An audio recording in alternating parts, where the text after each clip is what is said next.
நண்பர்களுக்கு வணக்கம். நான் உங்கள் இம்மானுவேல். எக்ஸினாஸ் 2600 இந்த எஸ்ஓசியை பத்தி நீங்க என்ன நினைக்கிறீங்க? அது வந்து 2 நானோமீட்டர் ஃபேப்ரிகேஷன்ல செய்யக்கூடிய ஒரு எஸ்ஓசியாக இருக்கிறது. இந்த வருஷம் பாத்தீங்கன்னா சாம்சங் S26 அல்ட்ரால எக்ஸினாஸ் 2600 இருப்பதற்கான வாய்ப்பு கூடுதலா இருக்கு அப்படிங்கிற மாதிரி தான் நமக்கு தெரிய வந்திருக்கு. சமீப காலத்துல குவால்காம் சிப்போட கம்பேர் பண்ணும்போது இந்த எக்ஸினாஸ் சிப்புக்கு ரொம்ப நல்ல பேர்லாம் கிடையாது. நிறைய பேர் அதை பாய்லர் அப்படிங்கிற மாதிரி கல்விலாம் வந்து ஊத்திருந்தாங்க. பட் என்னதான் இருந்தாலும் எக்ஸினாஸ் 2400 லான்ச் ஆனப்பே பாத்தீங்கன்னா சில பல இம்ப்ரூவ்மெண்ட்ஸ் நம்மளால நோட்டீஸ் பண்ண முடிஞ்சது. என்ன பொறுத்த வரைக்கும் நான் என்ன நினைக்கிறேன்னாக்கா, இந்த வருஷம் லான்ச் ஆகக்கூடிய எக்ஸினாஸ் 2600 கண்டிப்பா ஒரு கேம் சேஞ்சரா இருக்கும் அப்படிங்கிற மாதிரி நான் உறுதியாகவே நம்புறேன். ஏற்கனவே நம்ம சாம்சங்கோட நோட் 10 அண்ட் S10 டைம்லலாம் எக்ஸினாஸ் சிப்செட்டை யூஸ் பண்ணியிருக்கோம். அதாவது இந்தியாவில் லான்ச் ஆன மொபைல் போன்ல எக்ஸினாஸ் 9820 அண்ட் 9825 இந்த மாதிரியான எஸ்ஓசிஸ் தான் இருந்தது. அதெல்லாம் பாத்தீங்கன்னா குவால்காம் சிப்செட்டோட கம்பேர் பண்ணும்போது பெட்டரா செயல்பட்டதை நம்மளே கண் கூட பார்த்திருக்கோம். அந்த வகையில பாத்தீங்கன்னா இந்த வருஷம் லான்ச் ஆக இருக்கக்கூடிய, அதாவது இந்த வருஷம் எண்டுல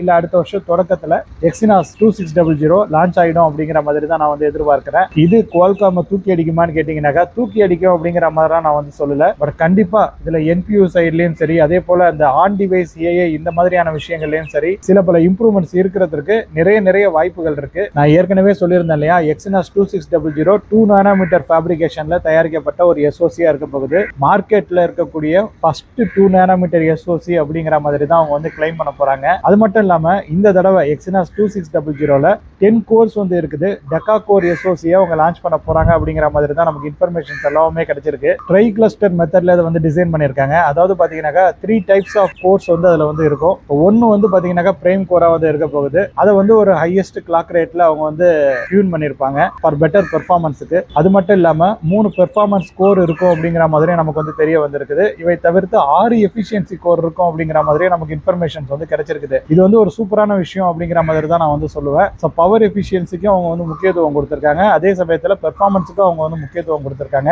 ஸோ 10 கோர் இருக்கிறதுனால மல்டி கோர் பெர்ஃபார்மன்ஸும் அதில் பெட்டரா இருக்கும் அப்படிங்கிறது என்னுடைய ஒப்பீனியன். 10 கோர்ல ஒரு பிரைம் கோர் இருக்கு இல்லையா, அதை பார்த்தீங்கன்னாக்கா 3.86 GHz அவங்க வந்து ட்யூன் பண்ணியிருக்காங்க, ட்வீக் பண்ணியிருக்காங்கன்னு கூட சொல்லலாம். அது வந்து ஒருத்தான விஷயம் தான். ஏன்னா இப்போ குவால்காம் சைடில் பார்த்தீங்கன்னாக்கா அவங்க 4.2 GHz எல்லாம் தாண்டி எங்கேயோ போயிட்டு இருக்காங்க. ஸோ ரொம்ப அதோட ஃப்ரீக்வன்சிங்கிறது வந்து அதிகமாக இருக்கு. இவங்க வந்து 3.8 GHzல அதை வந்து லிமிட் பண்ணிருக்கிறதுங்கிறது எனக்கு ஒரு நல்ல விஷயமா தான் படுது. அது மட்டும் இல்லாம அந்த 3 பெர்ஃபார்மன்ஸ் ஸ்கோர் சொல்லியிருந்தேன் இல்லையா, அந்த 3 பெர்ஃபார்மன்ஸ் ஸ்கோரை 3.26 GHzக்கு இவங்க வந்து ட்வீக் பண்ணிருக்காங்க. 6 எஃபிஷியன்சி கோர் இருக்கு இல்லையா, அதை வந்து 2.76 GHzக்கு அவங்க வந்து ட்வீன் பண்ணி வச்சிருக்காங்க. மொத்தத்துல பாத்தீங்கன்னாக்கா 6 எஃபிஷியன்சி கோர் இருக்கிறதுங்கிறது எனக்கு ஒரு பெட்டரான ஆப்ஷன் அப்படிங்கிற மாதிரி தான் வந்து தோணுது. பட் ரியல் டைம்ல அதை வந்து ஒரு மொபைல் போன்ல யூஸ் பண்ணும் போது தான் அதுல இருக்கக்கூடிய அந்த டிராபேக் அண்ட் அதுல இருக்கக்கூடிய அந்த பெர்ஃபார்மன்ஸ் வைஸான இம்ப்ரூவ்மெண்ட்ஸ்லாம் வந்து நமக்கு வந்து தெரிய வரும். எப்படியும் ISP ஆஸ்பெக்ட்ல சாம்சங் சில மேஜிக்ஸ் வந்து இன்க்ளூட் பண்ணிருப்பாங்க. சரி, இப்போ ஸ்னாப்டிராகன் 8 Elite Gen 5க்கு வரும். பேரை பாத்தீங்களா, ஸ்னாப்டிராகன் 8 Elite Gen 5, 8 Elite 2ன்னு விட்டுருக்கலாம், இல்ல 8 Gen 5ன்னு விட்டுருக்கலாம். இவன் என்ன மாத்தி ஏதாவது ஒன்று பண்ணிட்டு இருக்கான். இந்த பேர் விஷயமே பாத்தீங்கன்னா ரொம்ப குழப்பமா இருக்குது. அவங்க என்ன பண்ண போறாங்கன்னாக்கா அவங்களுடைய கஸ்டமைஸ்டான ஓரியான் கோர்ஸ் தான் வந்து யூஸ் பண்ண போறாங்க. பிரைம் கோர் பாத்தீங்கன்னாக்கா ஆல்மோஸ்ட் 4.61 GHzக்கு ட்வீன் பண்ணிருப்பாங்க அப்படிங்கிற மாதிரி தான் நமக்கு இன்ஃபர்மேஷன்ஸ் கிடைச்சிருக்கு. இது இல்லாம 6 பெர்ஃபார்மன்ஸ் கோர் வேற இருக்க போகுது. அதோட அந்த ஃப்ரீக்வன்சி பாத்தீங்கன்னாக்கா 3.6ல வந்து அவங்க வந்து ஸ்டாப் பண்ணுவாங்க அப்படிங்கிற மாதிரி தான் நான் வந்து நினைக்கிறேன். அவனை பாருங்க, அவன் வந்து பிரைம் கோரே 3.6 அந்த ரேஞ்சில தான் வந்து வச்சிருக்கான். இவனோட பெர்ஃபார்மன்ஸ் கோர்ஸே பாத்தீங்கன்னாக்கா 3.63 GHz அளவுக்கு வந்து இருக்குது. என்னதான் நம்ம குவால்காமோடைய அந்த டெக்னாலஜி அண்ட் அந்த TSMCயோட ஃபேப்ரிகேஷன் மெத்தடாலஜி, தெர்மல்ஸை கண்ட்ரோல்ல வச்சுக்கிறதுல அவங்களுக்கு இருக்கக்கூடிய அந்த அனுபவம், இப்படி பல விஷயங்களை நம்ம வந்து கன்சிடரேஷனுக்குள்ள கொண்டு வந்தாலும் இதுல வந்து ஒரு பவர் எஃபிஷியன்ட் கோர்ஸே இல்ல அப்படிங்கிறது வந்து வருத்தத்துக்குரிய ஒரு விஷயமா தான் எனக்கு தோணுது. பட் பெர்ஃபார்மன்ஸ் வைஸ் பாத்தீங்கன்னாக்கா இது கண்டிப்பா பல எஸ்ஓசிகளை தூக்கி அடிச்சிடும். எக்ஸினாஸை விட, டிமென்சிட்டியை விட குவால்காம் தான் வந்து டாப்ல இருக்க போகுது. பட் இதை மொபைல் போன்ல யூஸ் பண்ணக்கூடிய அந்த கம்பெனிஸ் எந்த அளவுக்கு அதை ஆப்டிமைஸா கொடுக்குறாங்கிறது தான் மேட்டரா இருக்குது.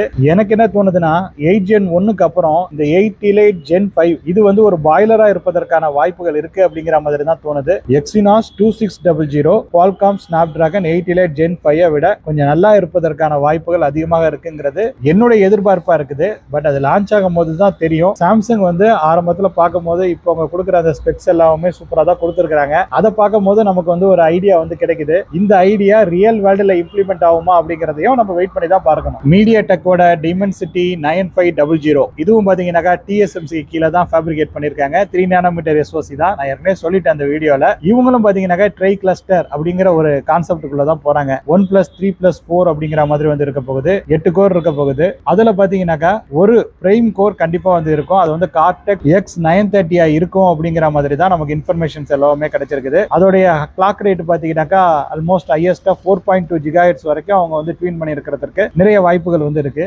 அதுக்கப்புறம் 3 கார்டெக்ஸ் A730 கோர்ஸ் அவங்க வந்து யூஸ் பண்ணுவாங்க அப்படிங்கிற மாதிரி இன்ஃபர்மேஷன்ஸ் கிடைச்சிருக்குது.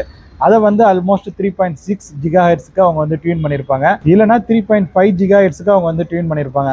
எனிவேர் பிட்வீன் 3.5 to 3.6 அப்படிங்கிற மாதிரி நம்ம வந்து சொல்லலாம். இது இல்லாம பாத்தீங்கன்னா எஃபிஷியன்சியை மெயின்டைன் பண்றதுக்காக கார்டெக்ஸ் A70A இன்னும் கொஞ்சம் லோவர் கிளாக் ரேட்டுக்கு அவங்க வந்து ட்யூன் பண்ணி வச்சிருப்பாங்க, இல்ல ட்வீட் பண்ணி வச்சிருப்பாங்கன்னு சொல்லலாம். இதை ட்வீனா எப்படி சொல்றது? அதோட கிளாக் ரேட் பாத்தீங்கன்னா ஆல்மோஸ்ட் 2.6 GHz இருக்கிறதுக்கான வாய்ப்புகள் என்பது சற்று கூடுதலாக இருக்கிறது. இல்ல 2.7 GHz கூட எடுத்துக்கோங்க. எனிவேர் பிட்வீன் 2.6 to 2.7 அந்த மாதிரி தான் வந்து இருக்கும். இவங்களை பொறுத்த வரைக்கும் அந்த எக்ஸாக்ட் கிளாக் ரேட் எவ்வளவு அப்படிங்கறத நம்மளால வந்து சொல்ல முடியல. முன்ன பின்ன தான் இருக்கும். இதெல்லாம் நமக்கு கிடைச்ச இனிஷியல் இன்ஃபர்மேஷன்ஸ் தான். அதை வச்சு நான் என்ன எதிர்பார்க்கிறேன்னாக்கா ஃபர்ஸ்ட் 2 நானோமீட்டர் SoC ஆக லான்ச் ஆகக்கூடிய Exynos 2600 இந்த முறை கண்டிப்பா நம்மளை இம்ப்ரெஸ் பண்ணும் அப்படிங்கிற மாதிரி நான் வந்து நம்புறேன். சாம்சங் கிட்ட இருந்து ஒரு பெட்டரான SoC வரும் அப்படிங்கிற மாதிரி நான் நம்பிக்கையோட காத்திருக்கிறேன். மீடியாடெக் Dimensity பாத்தீங்கன்னாக்கா பல பாடங்களுக்கு பிறகு அவங்க ஒரு விஷயத்தை கத்துக்கிட்டாங்க. நம்ம கண்டிப்பா ரொம்ப பெர்ஃபார்மன்ஸ் வைஸ் மட்டும் நம்மளுடைய டெவலப்மெண்ட் வச்சுக்க கூடாது அப்படிங்கிறது தான். இந்த வாட்டி Exynos கம்பேர் பண்ணும் போதும் சரி, குவால்காமை கம்பேர் பண்ணும்போதும் சரி, இந்த SoC வந்து கொஞ்சம் இன்ஃபீரியரான SoC தான் இருக்க போகுது.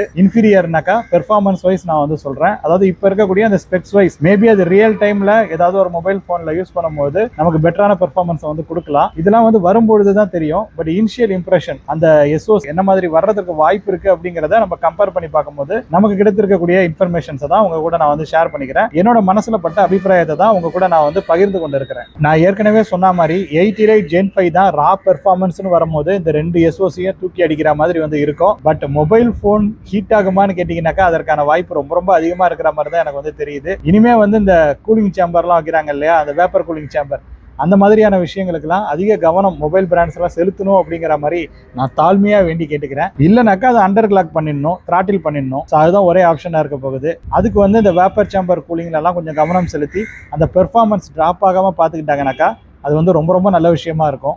NPU சைடில் கண்டிப்பா ஒரு அட்வான்டேஜை நம்ம இந்த முறை Exynos 2600 எக்ஸ்பெக்ட் பண்ணலாம். நீங்க யாராரு Exynos 2600க்காக காத்துட்டு இருக்கீங்க அப்படிங்கிறத மறக்காம இந்த கமெண்ட் செக்ஷன்ல சொல்லுங்க.